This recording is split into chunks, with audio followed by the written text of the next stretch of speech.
ॐ अज्ञानतिमिरान्धस्य ज्ञानाञ्जनशलाकया चक्षुरुन्मीलितं येन तस्मै श्रीगुरवे नमः।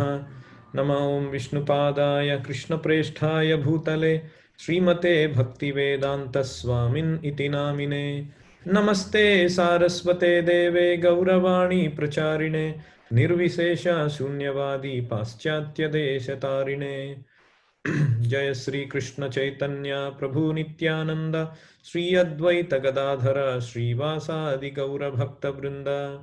हरे कृष्ण कृष्ण कृष्ण हरे हरे, हरे राम राम राम हरे हरे। हरे कृष्णा। जय श्री कृष्ण बलराम श्री निताय गौरंग शील Prabhupada.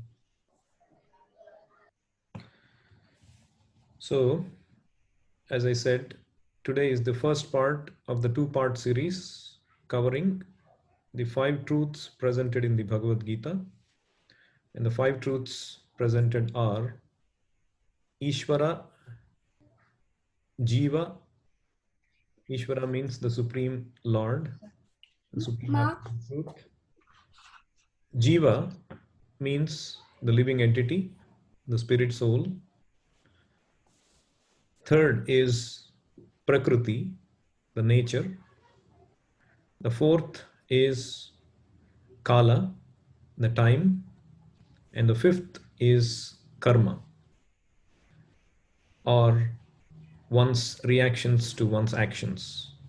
There are multiple facets to karma. We will cover that. So today we will cover three of these five topics: Prakriti, Kala, and Karma. We'll cover these topics.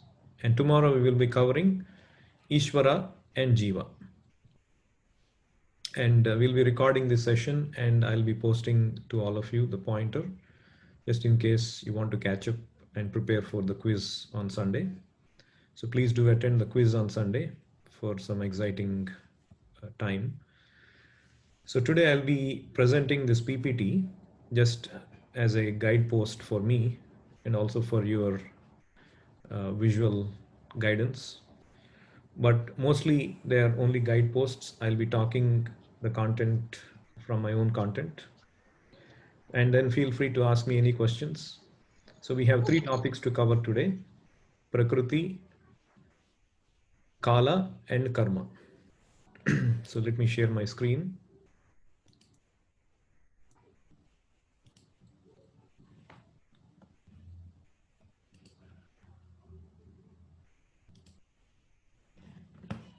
So presentation mode. So part 1, Prakriti, Kala, Karma. So first about Prakriti, nature. So in Bhagavad Gita, Krishna says there are two kinds of nature broadly. And in 8th chapter, he covers the third kind of nature, which I will briefly mention. But the main point Krishna mentions in 7th chapter is about these two kinds of nature: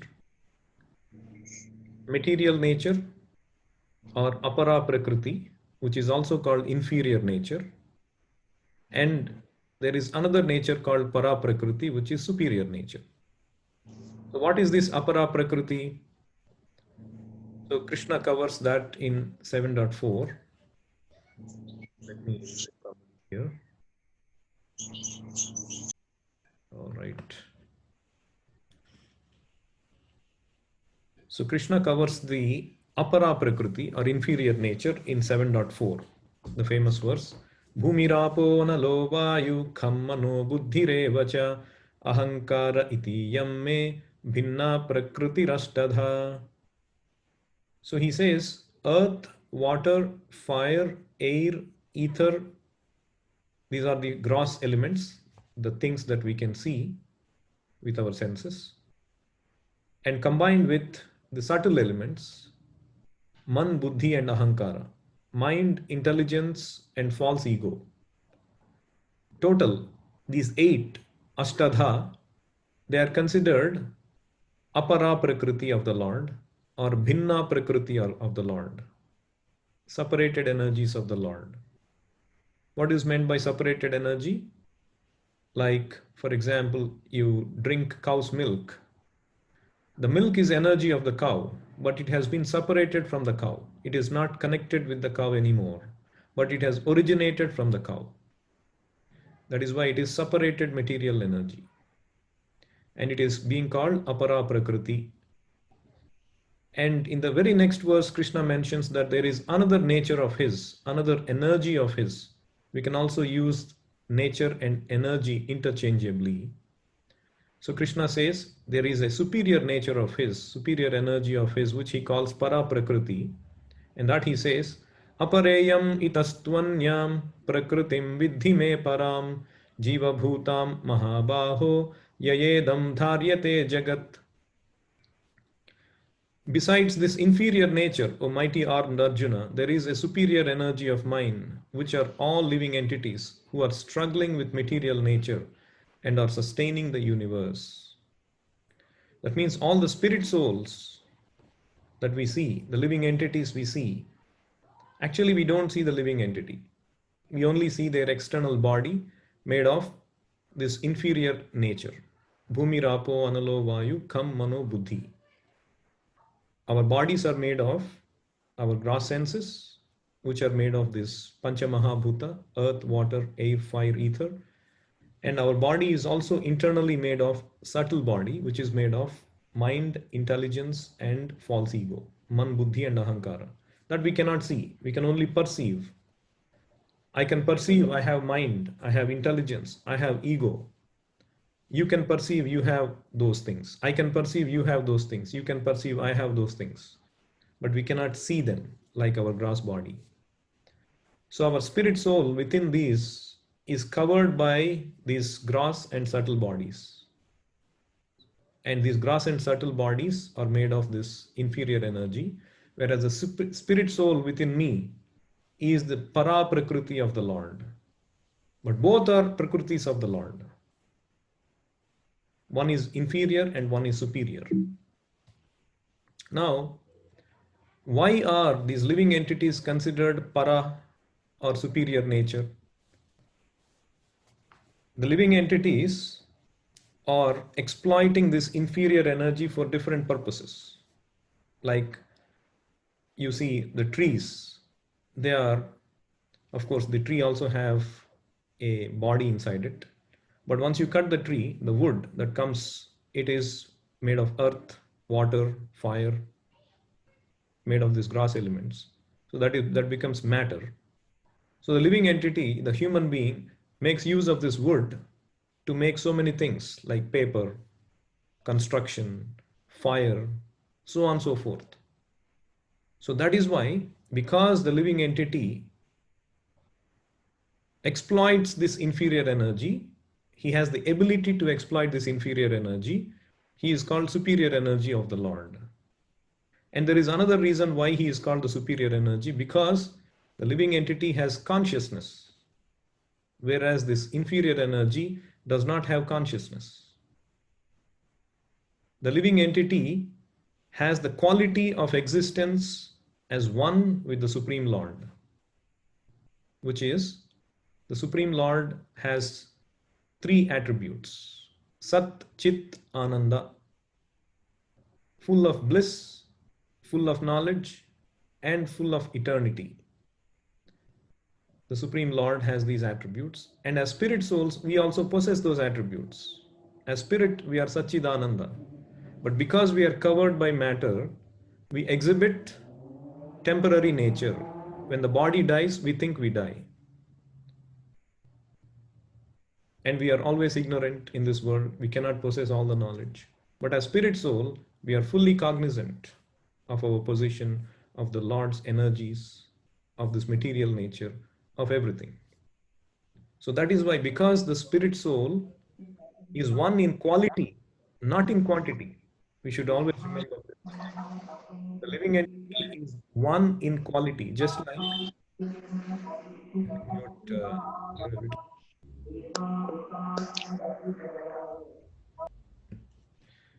so living entity is one in quality with the Supreme Lord, not in quantity. So therefore, he becomes qualitatively one, not quantitatively. Just like a gold mine is different from a particle of gold. The particle of gold is gold, but it cannot be equaled with the gold mine. So that is our situation. Our living entity and the Supreme Lord situation is like that. And because we have that quality wise, we are same with the Lord, we are considered the superior energy of the Lord. Then begs the next question: why, if we are the living entity and we are considered to be the superior energy of the Lord, why do we appear to be subordinate to nature? We become so conditioned by nature. And the answer is given in, I'm giving the reference, you can read it later, but I'll mention it, I'll explain it how it works. Basically, the living entity, while exploiting the gross and subtle inferior energy, which is matter, he forgets his real spiritual mind and intelligence. He thinks he is made of this matter. Like I'm now interacting, say if I'm in person interacting with you and I'm looking at you, I'm looking at your features, I'm looking at your dress, I'm thinking you are nothing but your body. So this is because of forgetfulness that I'm a spirit soul. I think that you are this body. So the moment I deal with matter, I become forgetful of my original nature, of my real spiritual mind and intelligence. This forgetfulness is due to the influence of matter upon the living entity. That is why we become subordinate to nature. But when the living entity becomes free from the influence of the illusory material energy, that stage is called mukti or liberation. Liberation from that contamination of influence or forgetfulness. Currently, we are thinking because of false ego. That false ego, as I said, one of the three subtle elements, it is making me think. What is false ego? The element which makes me think that I am this body instead of making me think. The real ego is to make me think I am spirit soul. But because of false ego, I think I am this body. I am matter. These material acquisitions are mine. Aham mama iti. Aham means I, mama means mine. These two are the important elements which determine our false ego. So the living entity's actual position is realized when he is liberated from all these materialistic ideas, including the conception of becoming one with God. As I said, as living entity, as spirit soul, we are one in quality with the Lord, not in quantity. We cannot become one like that. God is only one. But we can become godly. We can become in quality. We can again remember that we are spirit soul, not this body, not made of matter. So, to conclude, the living entity is energy of Lord, whereas as well as the matter is energy of the Lord. And Krishna, he says, if you go to the next slide, he is the origin of both these natures. In 7.6, Krishna mentions, Etad yonini bhutani sarvani tyupadharaya aham kritsnasya jagataha prabhavaha pralayastadha. Of all that is material and all that is spiritual in this world, know for certain that I am both its origin and dissolution. Krishna mentions in 7.6. And in the purport, Prabhupada, our Acharya, clarifies that the spirit and matter that we see in this world, spirit means as living entity, matter means material nature, they together combine this whole universe. And consequently, the Lord says He is the cause of these two and He is the origin of this entire universe. And we are manipulating this matter, building skyscrapers, factories, cities. But we cannot create matter, isn't it? If somebody comes and says, now I have become more powerful than matter, is it possible for you to produce water?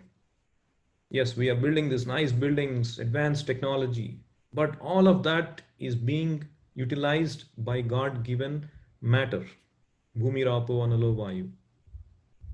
So it is impudence to say that I create everything or I can do everything independently. So the cause of both these natures is Krishna. The cause of this universe is Krishna. And he is called Nityo Nityanam Chetanas Chetananam. He is the chief eternal and he is the chief person who is above and beyond this material and spiritual energies. And coming to this material energy,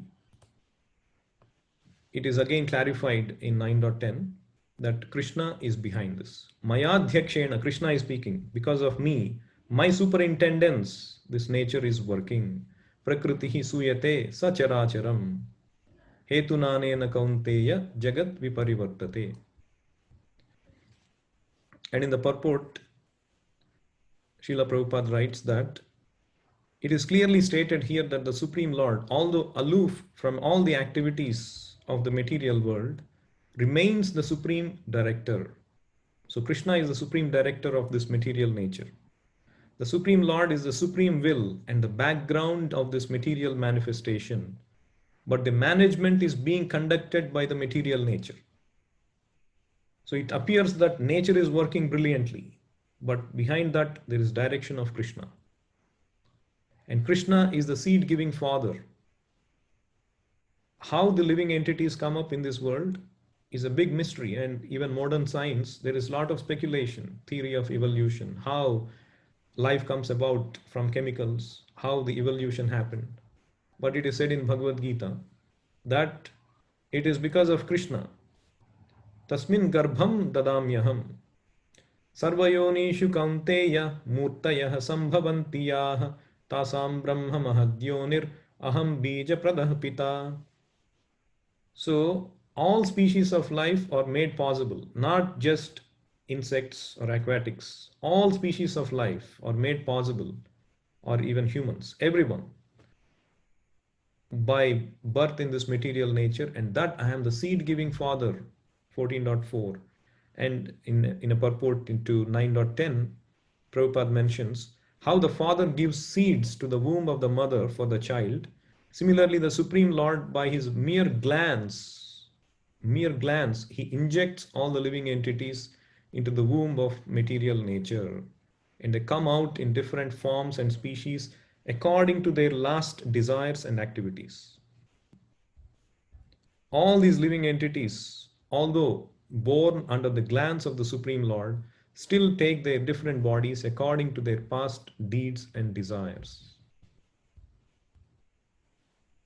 And this material nature consists of three modes: goodness, passion, and ignorance. In Bhagavad Gita, 14th chapter, clearly mentions the summary of all these modes. A person can be influenced by goodness or passion or ignorance. And what each person does under its influence are mentioned very clearly in 14th chapter, and throughout Bhagavad Gita in many places it is mentioned. Mode of goodness means sattva guna, passion means rajo guna, ignorance means tamo guna. So a person in mode of goodness gets bound to knowledge and happiness. He generally does not commit sinful activities. He follows scriptural guidelines.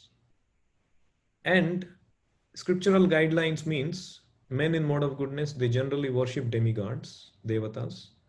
And the highest of that is worshipping Vishnu, which is transcendental worship.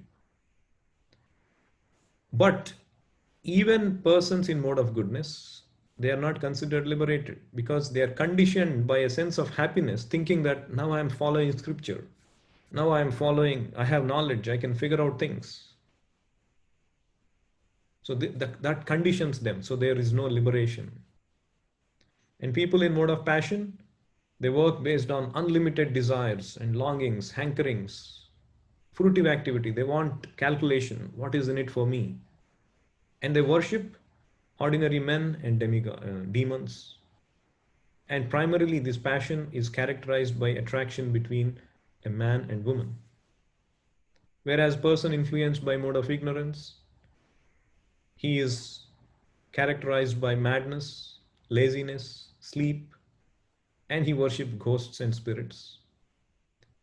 And there is combination of these modes also. It is not that a person always is in mode of goodness.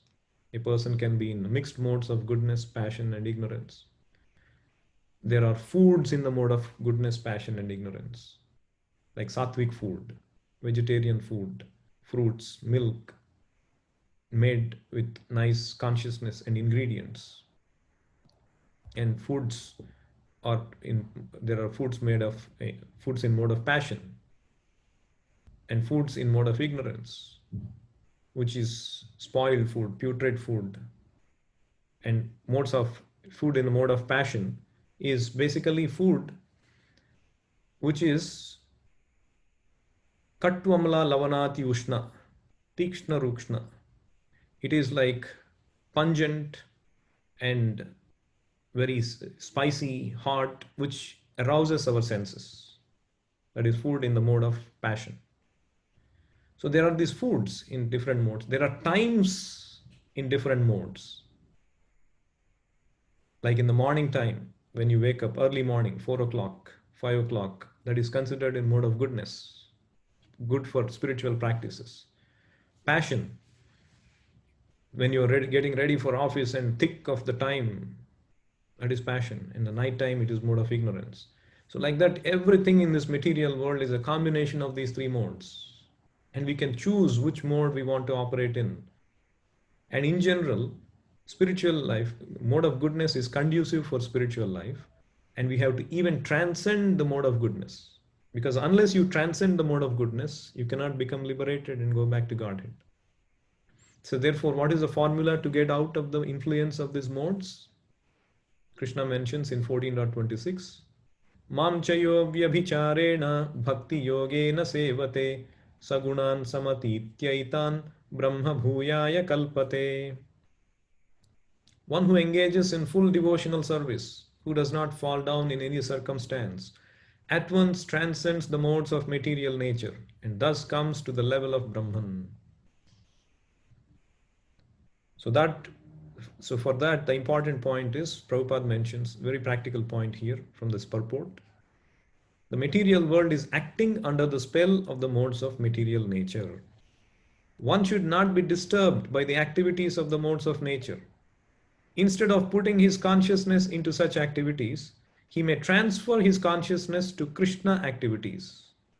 Krishna activities are known as Bhakti Yoga, always acting for Krishna.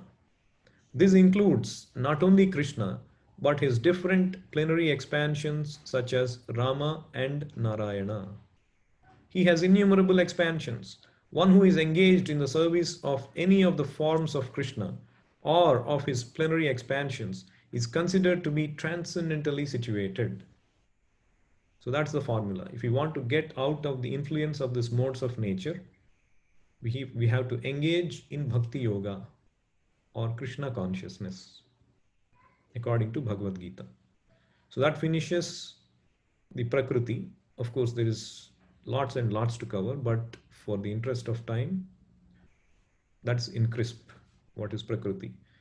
I want to ask any questions anyone has for a minute or two, and before we move to the next topic. Any questions, anyone? Prabhu, you told us, right? We should be always in the mode of goodness, or trance, and but sleep is in mode of ignorance, and we need sleep also. So, Yeah. we cannot always be in the mode of goodness, right? It's a very good question. Mode of goodness means doing everything to the right degree. We need to do, obviously, we have this material body, and we cannot ignore the material body. Just like you have a car, you need to go to the destination. You have to use the car to go to the destination. But ignorance is thinking that car is meant for enjoyment and just cleaning the car and not using the car at all. But good sense means taking care of the car to the extent that it is required. Do the service, do the oil change, put the gas, clean it up regularly, because you need to use it to go to the destination. So that is still considered under mode of goodness. So sleep, which is used for maintaining the body healthily, is considered in mode of goodness. Any oversleep, which is meant for sense enjoyment or which is not going to be conducive for your spiritual life, that is considered to be mode of ignorance. Prabhupada, in one purport, he mentions anyone who sleeps more than 6 hours a day is influenced by mode of ignorance. That means the more you sleep, the more you get influenced by mode of ignorance. Of course, this is not to be imitated. It has to be practiced gradually under the guidance of higher authorities. The spiritual life is all about practice under the guidance of experienced people. So we understand these principles in practice. And thanks for that question. Very nice question. Does it clarify your question? Yes, Prabhu. Thank you. Any other questions? All right. So let's move to Kala, the second factor, the second truth in the 5 truths. Kala or time factor. Prabhu, this is Sudesh. So that what you just mentioned, that was like in the 6th chapter, right? Verse 16. Is that? Yasnatastu yogosti. Yes, very good. Okay. Thank you. Yes, thank you. Thank you for quoting that. All the questions you are asking, it may come up in the quiz, huh? Okay. including the 6.16 that Sudesh has pointed. All right. Anyway, so I think some seasoned practitioners may be disqualified from quiz because they will get the limelight and get all the points. But anyway, that's for a later discussion. Okay, so the Kala, the time factor. So interestingly, Bhagavad Gita talks about relativity of time, that which has been discovered only recently by stalwart scientists such as Einstein. This has been mentioned by Krishna 5,000 years back, and by calculation, millions of years back, because Krishna, he told this knowledge to the sun god Vivaswan at the beginning of the millennium. So what Krishna says in 8th chapter, 8.17, about the relativity of time, Sahasra yuga paryantam aharyad brahmano viduhu ratrim yuga sahasrantam teho ratra vido janaha. By human calculation, 1,000 ages taken together is the duration of Brahma's one day. And such also is the duration of his night. So basically, there are these 4 yugas, which I will cover as well. And they all go in sequence. Satya Yuga, Treta Yuga, Dwapara Yuga, and Kali Yuga. And when they go in sequence, and when Kali Yuga finishes, Satya Yuga starts again. So again, next is Treta Yuga, Dwapara Yuga, and Kali Yuga. Like that, 4 of these yugas is one cycle. And if you do 1,000 cycles, it forms one kalpa, or one day of Brahma. Sahasra Yuga Paryantam Ahaha. Ahaha means day. Brahmanaha means Lord Brahma. So if you calculate, actually, in this way, Brahma lives for one day, which is 1,000 cycles of these 4 yugas. And similarly, Teho Ratra Vido Jana. Again, another 1,000 cycles is one night of Brahma. This is one day of Brahma. Brahma lives for 30 days in a month and 12 months in a year. And like that, he lives for 100 years. And that, by earthly calculations, total to 311 trillion and 40 million years on earth. So by these calculations, the life of Brahma seems fantastic and interminable, literally. Or so it seems. But from the viewpoint of eternity, it is as brief as a lightning flash. Brahma thinks that he is living only for 100 years, just like us. His life is running. But for each moment, each day of his time, see how big it is on our planet. It is proven in modern science as well. As you go up into the planetary system, into the space, the time dilates, it expands. One moment of your time is so much on earthly planet. It is a proven fact. And so Krishna mentions that in Bhagavad Gita. And the times influence is mentioned in Bhagavad Gita. There are several times influences. I picked up only 4 of them. One I already mentioned about, which is the 4 yugas. The 4 yugas, we need to understand about this. Prabhupada mentions nicely in Bhagavad Gita 8.17 about these 4 yugas, where he says, a kalpa is a day of Brahma, and one day of Brahma consists of 1000 cycles of 4 yugas, Satya, Treta, Dwapara, and Kali. The cycle of Satya is characterized by virtue, wisdom, and religion, there being practically no ignorance and vice. And that yuga lasts for 1,728,000 years. So that is Satya Yuga, where there is virtue, wisdom, and religion, practically no ignorance, in 1.7 million years. And next is Treta Yuga. It lasts for 1.2 million years. And in Treta Yuga, gradually vice is introduced. And next is Dwapara Yuga, which lasts for about 864,000 years. And gradually there is greater decline in virtue and religion, and vice increases. And finally in Kali Yuga, which we are experiencing for the last 5,000 years. So Kali Yuga has been in existence for the last 5,000 years. There is abundance of strife, ignorance, irreligion, and vice. True virtue being practically non-existent. And this yuga lasts for 432,000 years. So, contrary to many people who say Kali Yuga is going to end next year or in 5,000 years, 10,000 years, the Shastra is saying the Kali Yuga will last for 432,000 years, of which only 5,000 years have elapsed. So, more darker times are going to come. And so it is said that in Kali Yuga, vice increases to such a point that at the termination of the Yuga, the Supreme Lord himself appears as the Kalki Avatara, vanquishes the demons, saves his devotees, and commences another Satya Yuga. Then the process is set rolling again. So these are the 4 yugas. That is the first influence of time. The second influence of time is forgetfulness. So I've given the reference in Bhagavad Gita where it is all mentioned. You can read it. But I'll mention this briefly. So interestingly, in 4.5, the context where this happens is, now Krishna is revealing all this knowledge to Arjuna. And he says, Arjuna, not just to you, why I am telling to you is because the disciplic succession has been broken. This knowledge of Bhagavad Gita is received in a disciplic succession. Like Krishna, he gives to Lord Brahma. Lord Brahma gives to Narada Muni.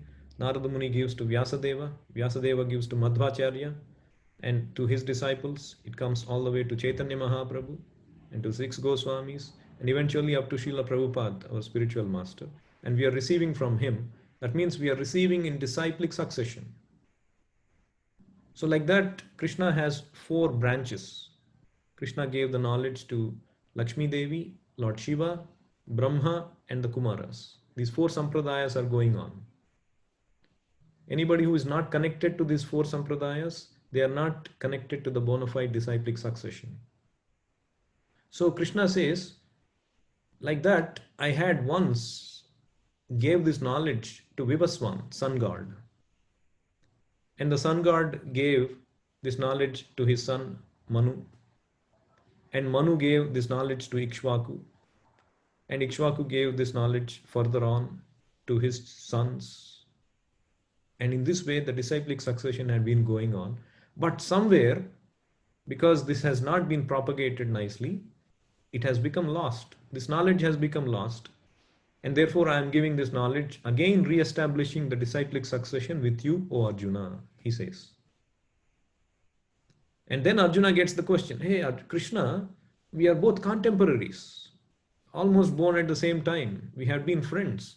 How can I believe that you gave this knowledge some millions of years ago to the sun god Vivaswan?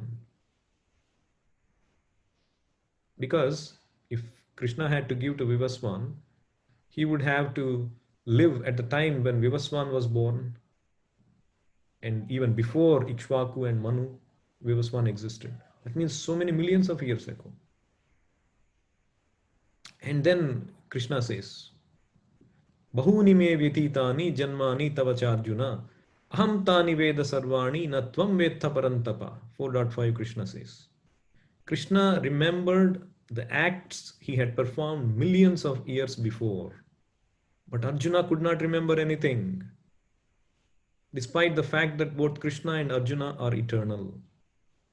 This is so because whenever the Lord appears, he appears in his original transcendental form, which never deteriorates.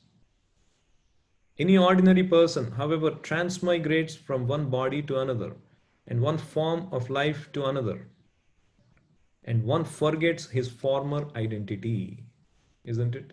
We even forget what we did yesterday. Influence of time. There are actually two reasons. One is influence of time, and the other is we are made of this material body, and the body is gradually dwindling. We cannot remember what we have done yesterday, the previous year, in our childhood. When we were children, our parents might remember. We don't remember because of the limitation of the body and because of the limitation or the influence of time. What to speak of the previous lives? We cannot remember anything. So Arjuna forgot. Arjuna was also with Krishna in another form when Krishna appeared in Sun's planet teaching this knowledge to Vivaswan, because Arjuna is eternal contemporary to Krishna, eternal associate of Krishna. But because Arjuna is a living entity, the spirit soul, one in quality but not in quantity, he is prone to forgetfulness by the influence of time. But Krishna is not prone to forgetfulness. So that's what is mentioned in 4.5. That's an interesting point to remember. And time as the subduer. Kalaha kalayatam aham, Krishna says in 10th chapter. Time controls and subdues all embodied beings. It is said in scriptures that in due course of time, ayur harati vai pumsam, udyan astantyajan asau. By rising and setting, the sun is taking away the life and energy of the living entities. The material body undergoes Shadvikara, 6 kinds of transformation. The body is born, the body grows, the body produces byproducts, it stays for some time, gradually dwindles and vanquishes into thin air. So this is the 6 transformations a living entity's material body undergoes. And all of that is happening by the influence of time. Kalena sarvatra gabhira ramhasa. Very subtly, in front, we are looking at each other. We live in the same house for a year or two. We don't see anything happening. But when we see a picture of us 2 years before, or suddenly somebody comes to our home, hey, time flies. See, your kid has grown up. But our boy is right like that in front of us. We don't perceive. Because imperceptibly, subtly, the time is having its influence, wearing down, wearing down. The civilizations are brought down. Big, great buildings, monuments are brought down. The time and tide wait for no man. And finally, the time as destiny. This is also another very interesting conversation that happens in Bhagavad Gita. Krishna shows his universal form in 11th chapter, and Arjuna becomes aghast. He becomes horrified looking at this ghastly form made of thousands, innumerable heads, hands, ornaments. And he sees that all these soldiers are entering into the mouths of that universal form. That means they are getting devoured, they are getting killed. And Arjuna becomes so perturbed in his mind, he starts to shiver, gets shaken up, and asks Krishna, "Oh Krishna, who you are? Tell me, who are you?" And then Krishna says, "Kalosmi, time I am Lokakshaya Krit. I came to annihilate this world. That means time is an annihilator. Krishna says, when Arjuna said, "Oh Krishna, I don't want to fight," and Krishna for that he responds here in 11th chapter, "Oh Krishna, oh Arjuna, don't worry, I have already settled the destiny of these people. They have all put to death by my previous arrangement. All you have to do is fight and win the glory. Become my instrument. Nimitta matram bhava savyasachin." That means time already settles. The destiny is waiting, awaiting.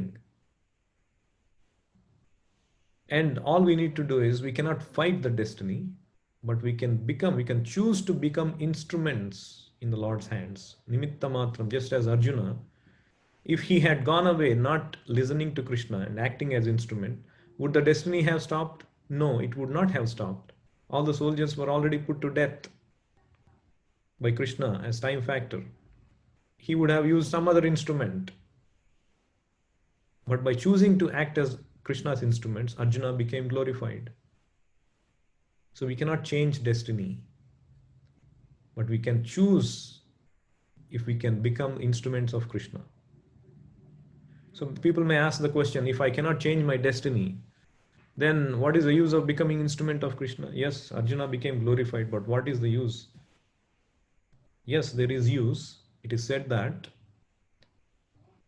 death is certain for everyone, even for those who become instruments of Krishna and for those who don't become instruments of Krishna and forced to die. Mrityuhu sarvaharas chaham, Krishna says, if you don't become my instrument voluntarily, you have to meet me. If you don't choose to meet me voluntarily, lovingly, you have to choose me as death. You have to meet me as death. That is going to be very painful. So the example given by the Acharyas is, a cat in its mouth carries its kitten very lovingly, but cat also carries its prey, the mouse, very fiercely.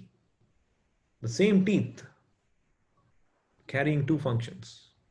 The kitten is happily sleeping. Rest assured, nothing is going to touch it. Whereas the mouse is shivering for its life. So time as Ugra Rupa, Kala factor, as destiny is very ferocious. But for one who chooses to be Krishna's instruments, it acts like cat's teeth carrying a kitten. And to counteract this influence of time, Krishna says he comes. The famous verses in the beginning of 4th chapter. Yada yada hi dharmasya glanir bhavati bharata abhyuthanam adharmasya tadatmanam sujamyaham. When this degradation of religion happens, to resurrect the pure religion, pure dharma, he comes. And he teaches this transcendental art of Krishna consciousness. So we know how to overcome the influence of time, how to choose to be instrument of Krishna, how to accept this knowledge through disciplic succession. So that ends the Kala. Any questions before we move to the third part? I had one question. Yes, please. Yeah. So, Kala, when you said it will go through all the yugas, so after Kali Yuga, again Satyuga will come, or it will go reverse? Yes, after Kali Yuga, Satya Yuga comes. Okay. And then I came to know that Kali Yuga has ended and Dwapar Yuga has started. No, that So is I don't know.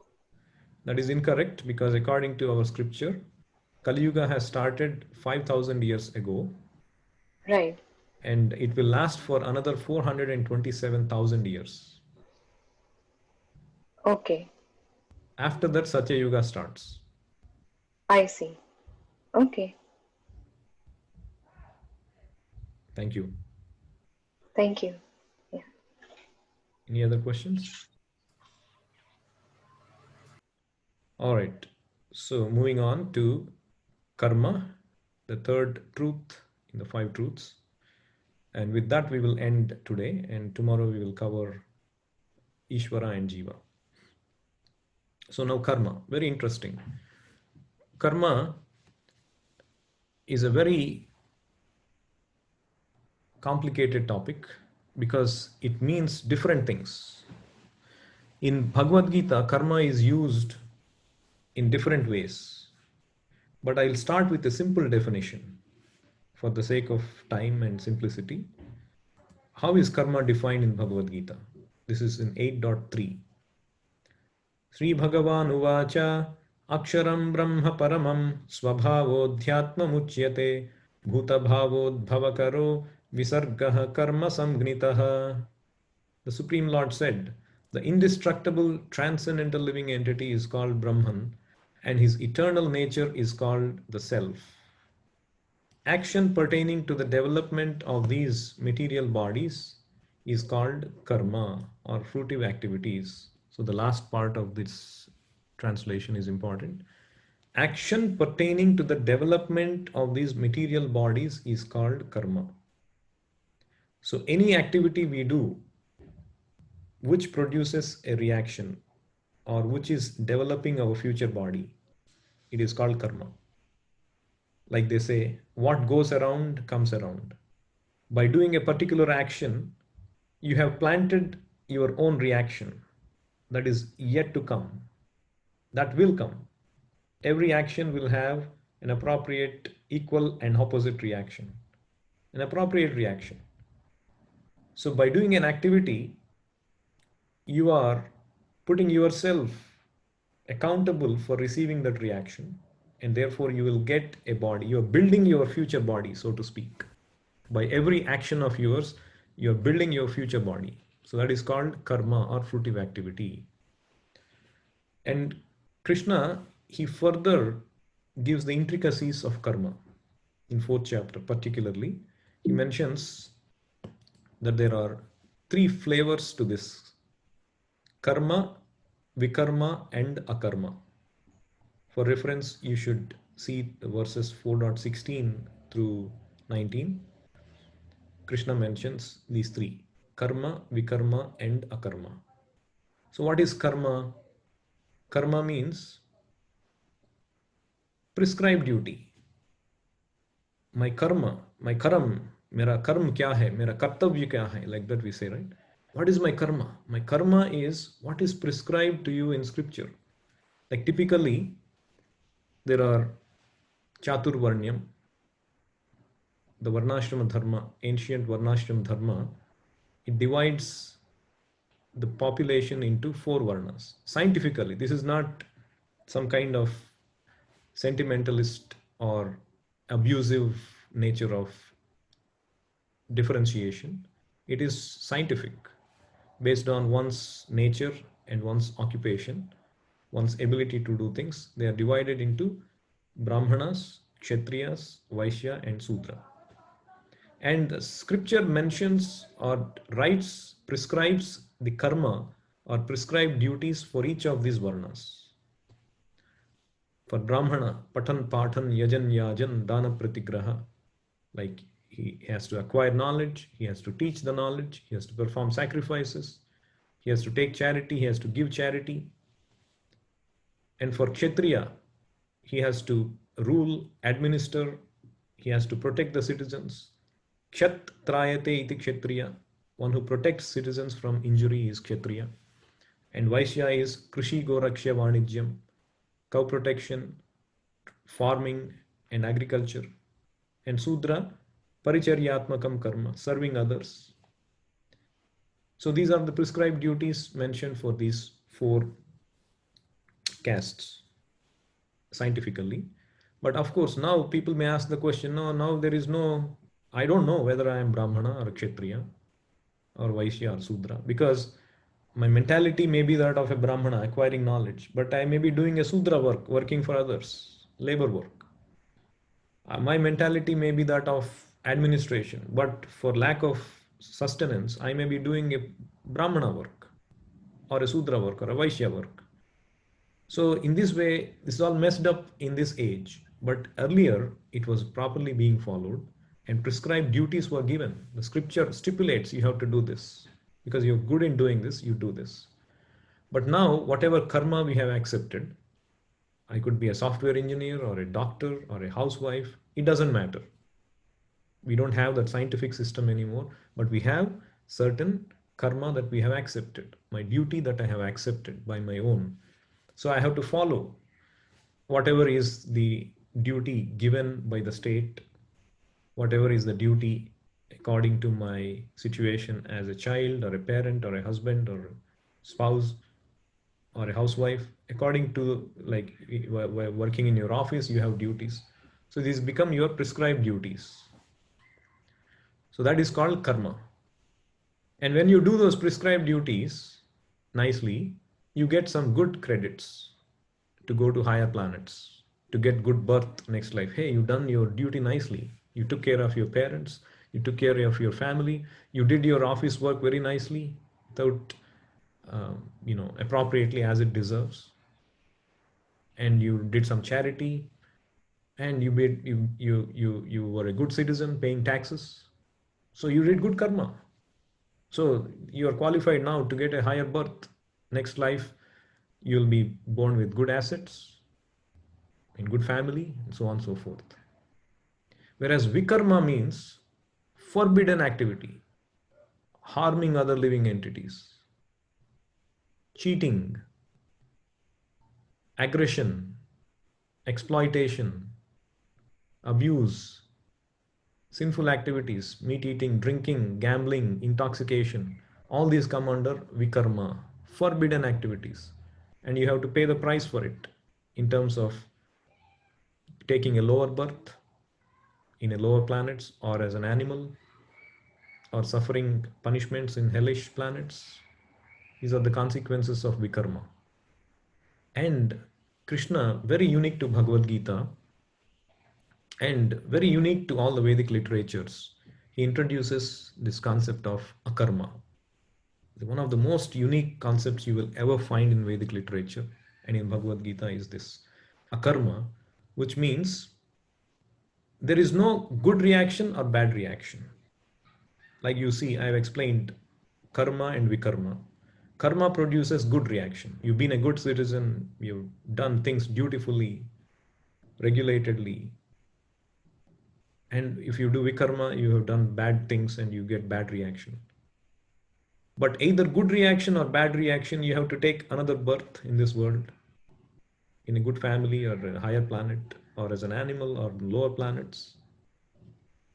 Akarma means you do an activity in such a way that you incur neither good reaction nor bad reaction. That is called akarma.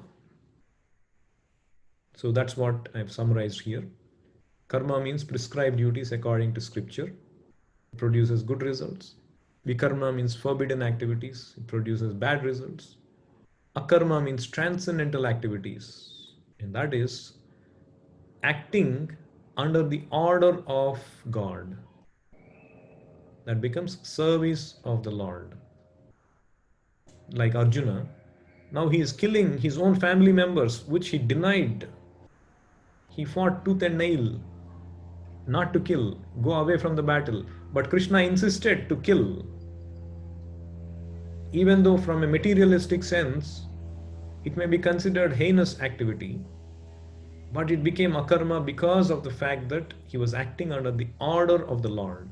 He is doing it as a service of the Lord. Therefore, it produces neither good reaction nor bad reaction. It nullifies both good and bad results. And it results in liberation and makes us qualified to go back to Godhead. As long as you stay on the platform of karma or vikarma, there is no liberation. But if you stick to the platform of akarma, or acting under the order of Krishna or God, or God's representative, spiritual master, you incur no further reaction and you will qualify for liberation. So what does Bhagavad Gita recommends? Bhagavad Gita recommends to perform akarma. Yagnardhat karmanonyatra lokoyam karma bandhanaha tadardham karma kaunteya Mukta Sangah Samachara. Work done as a sacrifice for Vishnu has to be performed. Otherwise, work binds one to this material world. That could be either karma or vikarma. Therefore, O son of Kunti, perform your prescribed duties for his satisfaction. H is capital letter that represents Vishnu or Krishna. And in that way, you will always remain unattached and free from bondage. So Yagna Ardhat, for the purpose of sacrifice or pleasure of Vishnu, Yagna Ardhat Karmanaha. Anyatra, if you don't do that, Karma Bandhanaha. So don't do that. Don't become entangled in Karma Bandhana. So Prabhupada writes nice purport to that verse.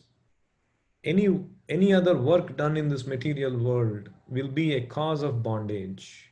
For both good and evil work have their reactions, and any reaction binds the performer. Therefore, one has to work in Krishna consciousness to satisfy Krishna or Vishnu, and while performing such activities, one is in a liberated stage. This is the great art of doing work, and in the beginning, this process requires very expert guidance.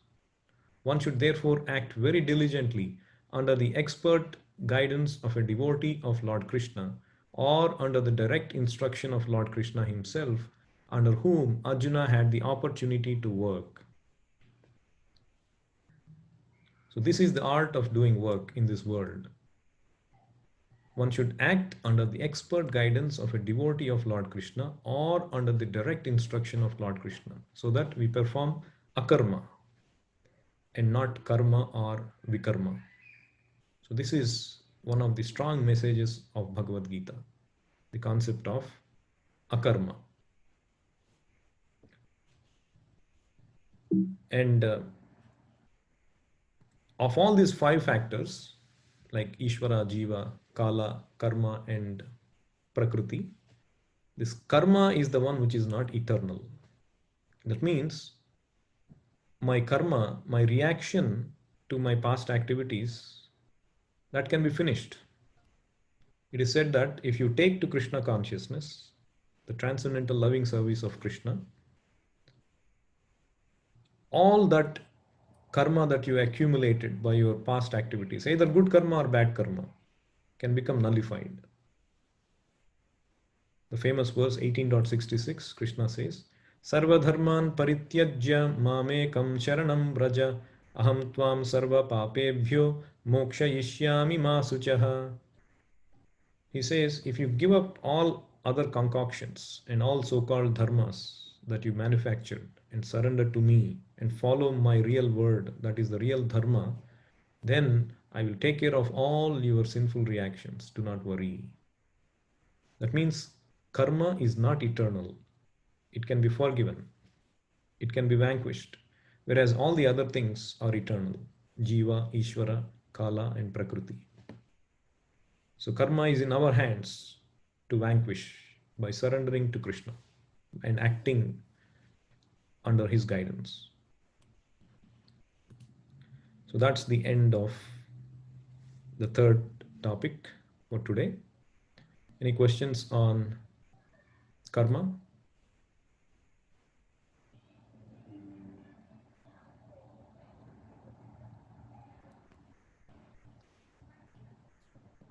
All right. Yeah, I have one question.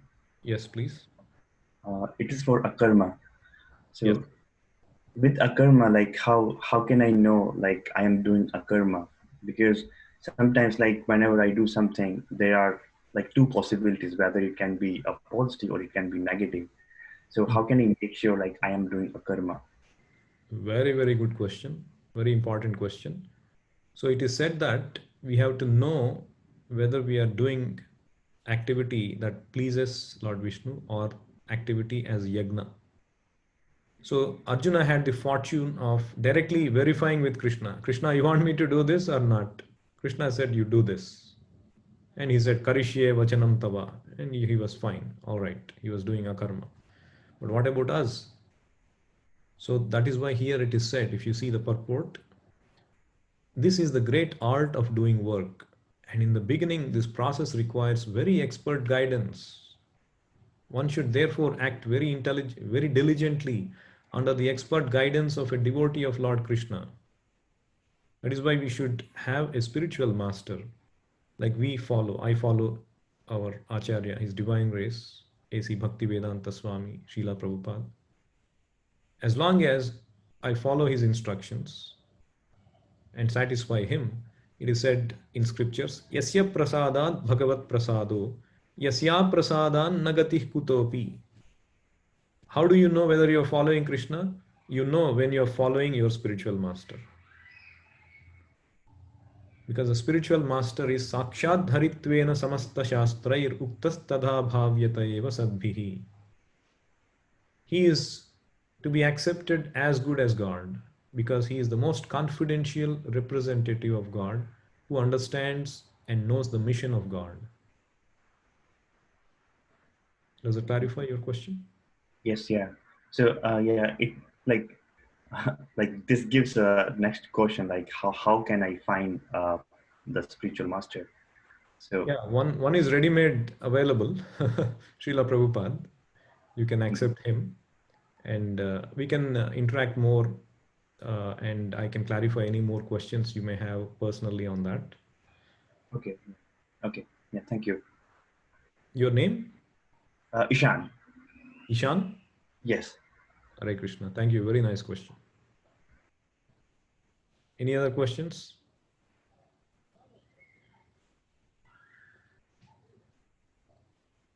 All right. Thank you so much. We made it possible to finish on time.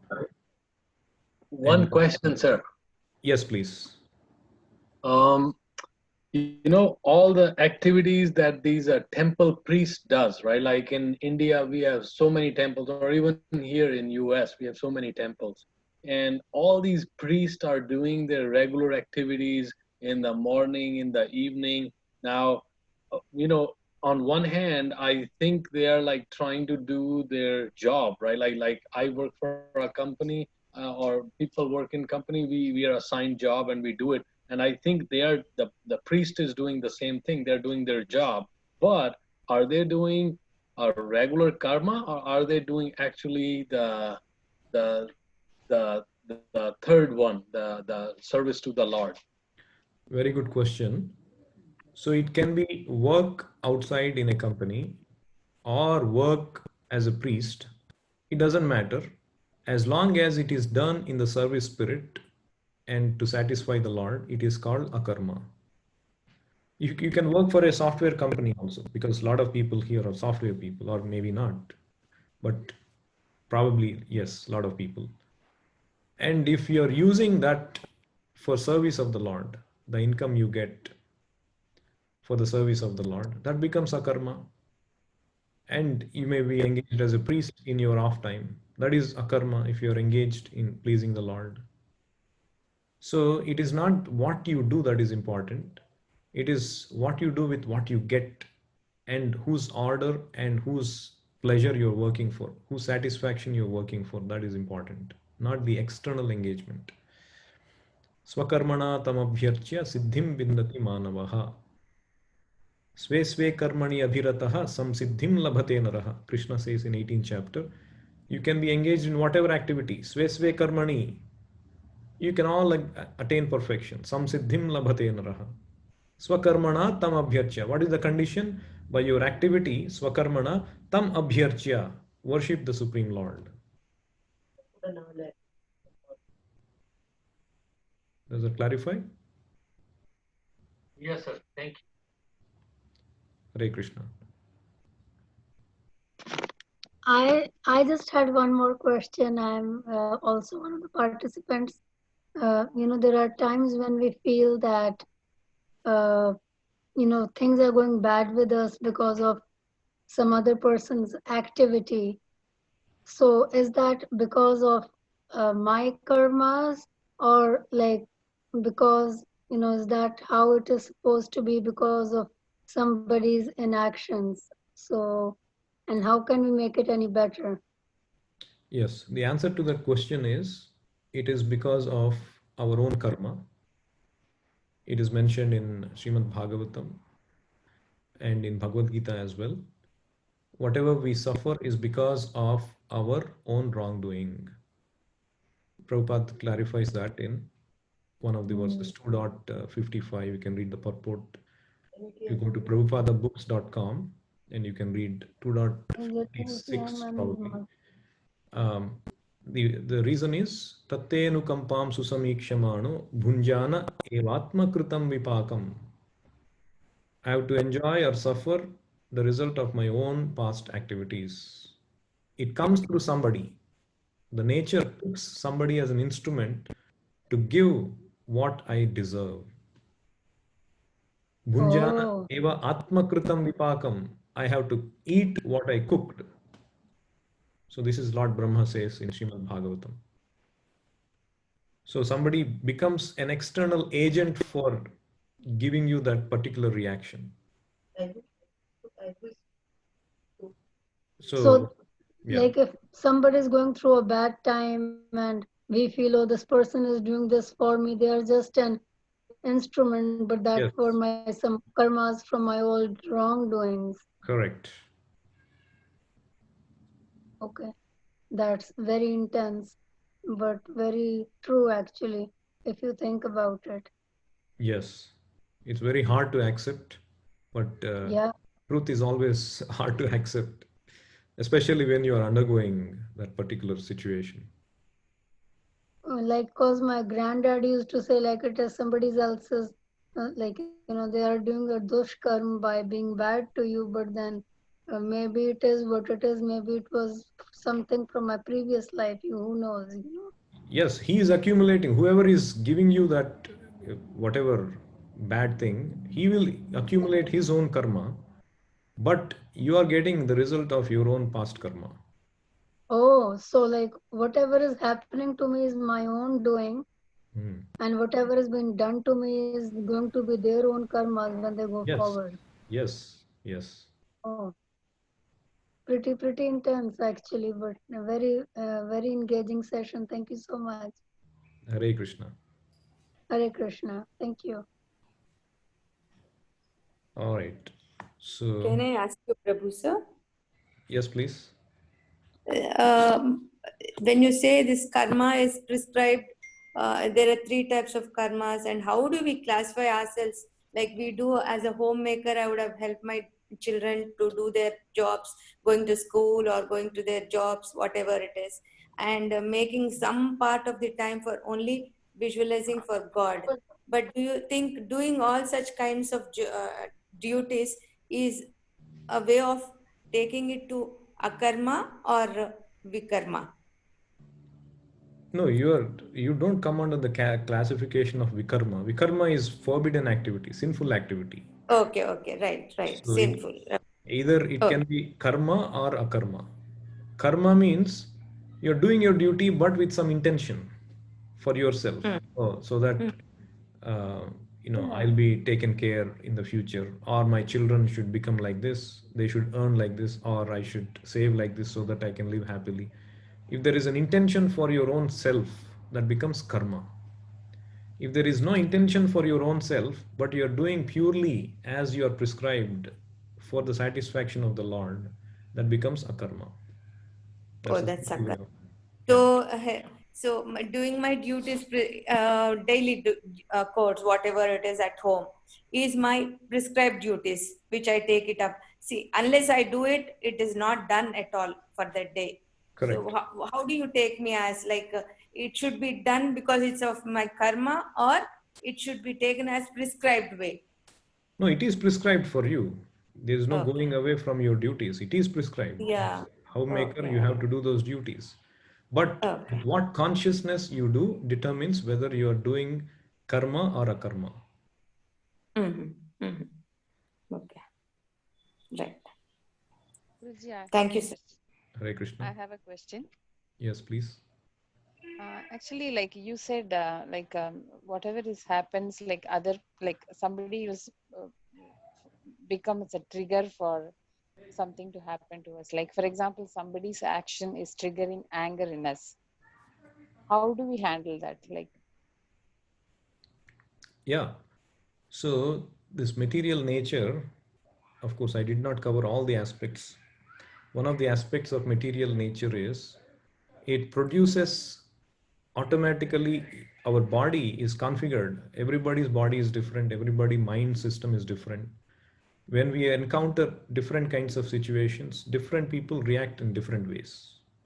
If you're made of, if your body is mode of passion, instantly anger generates. If somebody comes and says something that you cannot tolerate. Whereas somebody who is in Sattva Guna, he can perceive that, oh, anger is coming. I can choose to do what I want to do with anger. okay. So when you rise to Sattva Guna, that is why it is said that you rise to Sattva Guna so that you can perceive, instead of nature manipulating and using you, anger can use you or you can use anger. Oh, got it. So if you're reacting immediately, that means we are in Rajasic. Correct. Got it. So we have to elevate ourselves to the Sattvic mode. Correct. Thank you. Hare Krishna. Hare Krishna.